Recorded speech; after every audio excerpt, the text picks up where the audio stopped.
নমস্কাৰ জেডি নিউজৰ তৰফৰ পৰা সমূহ অসমবাসী ৰাইজলৈ ইংৰাজী নৱবৰ্ষৰ আন্তৰিক শুভেচ্ছা জ্ঞাপন কৰাৰ লগতে প্ৰাণৰ শিল্পী জুবিন গাৰ্গক সুঁৱৰি এই মুহূৰ্তত দিবলৈ লৈছোঁ দিনটোৰ প্ৰথমটো খুবেই গুৰুত্বপূৰ্ণ খবৰ, কিয়নো পুৱাই অসম জাতীয় পৰিষদৰ জ্যেষ্ঠ নেতা তথা ৰাজেন গোহাঁয়ে ভাৰতীয় জনতা পাৰ্টিক লৈ কেইবাটাও গুৰুত্বপূৰ্ণ মন্তব্য কৰিছে। ৰাজেন গোহাঁয়ে এই সন্দৰ্ভত মন্তব্য কৰি কয় যে অসমৰ ৰাইজে এতিয়াও বুজি পোৱা নাই বিজেপি দলটো কেনেকুৱা এটা দল। বিজেপিৰ পৰা যদি মুক্তি অসমবাসীয়ে নলয় তেন্তে অসমখন শেষ হৈ যাব। বিজেপিৰ বাবেই অসমখন এদিন বহিৰাজ্যৰ মানুহৰ হাতলৈ গুচি যাবও পাৰে। বিজেপি চৰকাৰে ৰচনা কৰি থকা গভীৰ ষড়যন্ত্ৰৰ পৰা সমগ্ৰ অসমবাসীক উদ্ধাৰ কৰিব লাগিব। লগতে বিজেপি চৰকাৰ মুখ্যমন্ত্ৰীৰ বিৰুদ্ধে এনেদৰে এতিয়া সৰব হৈ পৰিছে অসম জাতীয় পৰিষদৰ জ্যেষ্ঠ নেতা তথা ৰাজেন গোহাঁই। ৰাজেন গোহাঁয়ে ইয়াৰ উপৰিও কয় যে ৰাজ্যবাসীয়ে বুজি পাব লাগিব বিজেপি চৰকাৰৰ আদৰ্শৰ মাজত থকা ষড়যন্ত্ৰ। আম্বেদকাৰৰ সংবিধানক ৰাজ্য আৰু কেন্দ্ৰৰ বিজেপি চৰকাৰে ইতিমধ্যে নস্যাৎ কৰিছে। ৰাজ্য কেন্দ্ৰৰ বিজেপি চৰকাৰৰ বিৰুদ্ধে কেইবাটাও এনেদৰে এতিয়া বিস্ফোৰক অভিযোগ আনিছে অসম জাতীয় পৰিষদৰ নেতাগৰাকীয়ে। দেশত মনুস্মৃতি সংবিধান অনুসৰণ কৰাসকল বিজেপিৰ লগতেই আছে। মনুস্মৃতি সংবিধান অনুসৰণ নকৰাসকলে অসম জাতীয় পৰিষদক পাৰিলে সমৰ্থন কৰক। যোৱা মঙলবাৰে দবকাত এজেপিৰ বৃহৎ যোগদান কাৰ্যসূচীত বিজেপিক তুলাধুনা প্ৰদান কৰি এনেদৰে এতিয়া মন্তব্য কৰিছে এজেপিৰ জ্যেষ্ঠ নেতা তথা ৰাজেন গোহাঁয়ে। পৰৱৰ্তী খবৰটো হৈছে আন এটা বহুতেই বেছি গুৰুত্বপূৰ্ণ খবৰ, কিয়নো জুবিন গাৰ্গৰ পত্নী তথা গৰিমা শইকীয়া গাৰ্গে এইবাৰ জুবিন গাৰ্গৰ মৃত্যুৰ সন্দৰ্ভত কেইবাটাও গুৰুত্বপূৰ্ণ মন্তব্য কৰিছে। গৰিমা শইকীয়া গাৰ্গে এই সন্দৰ্ভত কি মন্তব্য কৰিছে সবিশেষ তথ্য জনাম ফুল স্ক্ৰীনৰ জৰিয়তে।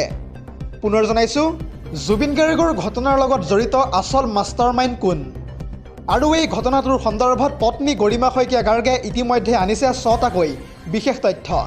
শ্যামকানু মহন্ত, সিদ্ধাৰ্থ শৰ্মাৰ বিৰুদ্ধে ভয়ংকৰ অভিযোগ আনিছে এইবাৰ গৰিমা শইকীয়া গাৰ্গে। তাৰে ভিতৰত প্ৰথমটো অভিযোগেই হৈছে ৭৫ মিনিটলৈকে চিকিৎসাৰ অবিহনে কিয় পেলাই থোৱা হৈছিল প্ৰাণৰ শিল্পী জুবিন গাৰ্গক।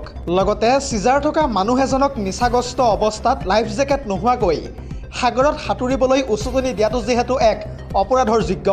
কেৱল ইমানেই নহয়, অৱশ হৈ পৰা জুবিনৰ পানী বমি হোৱা, নাকে মুখে ফেন ওলোৱাৰ পিছতো গেষ্ট্ৰিকৰ লক্ষণ বুলি কেনেকৈ ভাবিব পাৰিলে তেওঁলোকে। আনট্ৰেইন মানুহৰ দ্বাৰা CPR দিয়াৰ বাবে ৰিবছ ভাঙি গৈছিল জুবিন গাৰ্গৰ, আৰু লগতে মূৰতো আঘাত পাইছিল প্ৰাণৰ শিল্পীগৰাকীয়ে। ছিংগাপুৰত জুবিন থকা ব্যৱস্থাক লৈ আগৰে পৰাই অভিসন্ধি চলি আছিল। ছিংগাপুৰৰ ফেষ্টিভেললৈ জুবিনক নিয়াৰ বাবে কৰা হোৱা নাছিল কোনো ধৰণৰ এগ্ৰিমেণ্ট। মেনেজাৰ সিদ্ধাৰ্থ শৰ্মাই জুবিন গাৰ্গে এইবাৰ শেষবাৰৰ বাবে অনুষ্ঠান কৰিব বুলি কৈ বহু কমিটিৰ পৰাও মাননি বঢ়াই লোৱাৰো অভিযোগ তুলিছে ইতিমধ্যে জুবিন গাৰ্গৰ পত্নী গৰিমা শইকীয়া গাৰ্গে। এনেদৰে এতিয়া পুৱাই এই সকলোবোৰ প্ৰশ্নৰ উত্তৰ বিচাৰি দোষীৰ কঠোৰতকৈও কঠোৰ শাস্তিৰ দাবী কৰি মন্তব্য কৰিছে গৰিমা শইকীয়া গাৰ্গে। দৰ্শকসকল, আৰু বহুতো গুৰুত্বপূৰ্ণ খবৰ আছে। যদিহে আপুনি এতিয়ালৈকে এই ভিডিঅ'টোত লাইক কৰা নাই তেন্তে এতিয়াই লাইক কৰি দিয়ক, আৰু এনেধৰণৰ খবৰসমূহ প্ৰত্যেক দিনে পাই থাকিবৰ কাৰণে চেনেলটো ছাবস্ক্ৰাইব কৰি কাষতে থকা বেল আইকনটো প্ৰেছ কৰি ৰাখিবলৈ একেবাৰে নাপাহৰিব। পৰৱৰ্তী খবৰটো হৈছে আন এটা বহুতেই বেছি গুৰুত্বপূৰ্ণ খবৰ, কিয়নো নতুন বছৰৰ আৰম্ভণিতে ৰাজ্যত পুনৰ চলিবলৈ গৈ আছে সৰ্ববৃহৎ উচ্ছেদ অভিযান। আৰু এই উচ্ছেদ অভিযান ক'ত, কেতিয়া আৰু কেনেকৈ চলিব এই সন্দৰ্ভত বিতংভাৱে সবিশেষ তথ্য চাওঁ আহক। পুনৰ জনাইছোঁ, নতুন বছৰত ৰাজ্যত পুনৰ চলিবলৈ গৈ আছে বৃহৎ উচ্ছেদ অভিযান। 2 জানুৱাৰী অৰ্থাৎ অহাকালিলৈ ৰাজ্যত পুনৰ চলিব সৰ্ববৃহৎ উচ্ছেদ অভিযান। প্ৰায় ৫,৫০০ বিঘা বনভূমিত চলিবলৈ গৈ আছে বৃহৎ বুলডোজাৰ। আৰু আজিৰ ভিতৰত বেদখলকাৰীক ঘৰ খালী কৰিবলৈ ইতিমধ্যে নিৰ্দেশ প্ৰদান কৰিছে প্ৰশাসনে। দবকাৰ যমুনা মৌদাঙ্গা সংৰক্ষিত বনাঞ্চলত চলিবলৈ গৈ আছে এই বৃহৎ বুলডোজাৰ। পৰৱৰ্তী খবৰটো হৈছে আন এটা বহুতেই বেছি গুৰুত্বপূৰ্ণ খবৰ, কিয়নো প্ৰচণ্ড শীত, আৰু তাৰ মাজতেই শিক্ষাৰ্থীলৈ লৈ আহিছোঁ এটা ডাঙৰ খবৰ, কিয়নো আজিৰে পৰাই সমগ্ৰ শিক্ষানুষ্ঠান বন্ধ ঘোষণা কৰিছে প্ৰশাসনে। আৰু এই সন্দৰ্ভত বিতংভাৱে সবিশেষ তথ্য চাওঁ আহক। পুনৰ জনাইছোঁ, ইতিমধ্যে প্ৰচণ্ড শীতত কঁপি উঠিছে সমগ্ৰ ৰাজ্য। শীতৰ মাজতে শিক্ষাৰ্থীলৈ লৈ আহিছোঁ এটা ব্ৰেকিং নিউজ। প্ৰচণ্ড শীতৰ বাবে বন্ধ ঘোষণা কৰা হৈছে ইতিমধ্যে বিদ্যালয়। আগন্তুক 7 দিনলৈকে বন্ধ থাকিব সকলো শিক্ষানুষ্ঠান। কামৰূপ মহানগৰ জিলাত সকলো শিক্ষানুষ্ঠান ইতিমধ্যে বন্ধ ঘোষণা কৰা হৈছে। আজিৰে পৰাই 6 জানুৱাৰী পৰ্যন্ত বন্ধ থাকিব বিদ্যালয়সমূহ। সমগ্ৰ শিক্ষা বিভাগে ইতিমধ্যে জাৰি কৰিছে এই বিশেষ নিৰ্দেশনা। পৰৱৰ্তী খবৰটো হৈছে আন এটা বহুতেই বেছি গুৰুত্বপূৰ্ণ খবৰ, কিয়নো মুখ্যমন্ত্ৰী হিমন্ত বিশ্ব শৰ্মাৰ সৈতে মুকলিকৈ বিতৰ্কত লিপ্ত হ'বলৈ সাজু হৈ পৰিছে TMCৰ সাংসদ তথা সুস্মিতা দেৱ। আৰু এই সন্দৰ্ভত সুস্মিতা দেৱে কি মন্তব্য কৰিছে সবিশেষ তথ্য চাওঁ আহক। পুনৰ জনাইছোঁ, বিগত 10 বছৰ পূৰ্বে মুখ্যমন্ত্ৰীয়ে মুকলি কৰা ভিজন ডকুমেণ্টৰ কি হ'ল? ভিজন ডকুমেণ্ট 2026 কি কৰিলে মুখ্যমন্ত্ৰী হিমন্ত বিশ্ব শৰ্মাই? মুখ্যমন্ত্ৰী হিমন্ত বিশ্ব শৰ্মাৰ সৈতে মই মুকলিকৈ বিতৰ্ক কৰিবলৈ সাজু। মুখ্যমন্ত্ৰীক এনেদৰে প্ৰত্যাহ্বান জনাই TMCৰ ৰাজ্যসভাৰ সাংসদ তথা সুস্মিতা দেৱে এনেদৰে মন্তব্য কৰা এতিয়া দেখিবলৈ পোৱা গৈছে। কেৱল ইমানেই নহয়, সুস্মিতা দেৱে ইয়াৰ উপৰিও মন্তব্য কৰি কয় যে ভিজন ডকুমেণ্টত থকাৰ দৰে বৰাকত কোনো ধৰণৰ উন্নয়ন কৰা নাই বিজেপি চৰকাৰখনে। ইয়াৰ উপৰিও বৰাকত কোনো ধৰণৰ উদ্যোগ নাই, লগতে বৰাকতো চাকৰি দিয়া নাই। ৰাজ্যৰ বিজেপি চৰকাৰৰ বিফলতাক লৈ এনেদৰে এতিয়া সৰব হৈ পৰিছে TMCৰ সাংসদগৰাকী। কেৱল ইমানেই নহয়, কিছুদিন বৰষুণ হ'লেই বন্ধ হৈ পৰে বৰাক শিলচৰৰ পথ। 2টা ৰাস্তা, 2খন দলং, মহিলাক 1250 টকা দিলেই সকলো শেষ কেতিয়াও নহয়। TMCৰ বৃহৎ যোগদান কাৰ্যসূচীত এনেদৰে মন্তব্য কৰিছে সাংসদ সুস্মিতা দেৱে।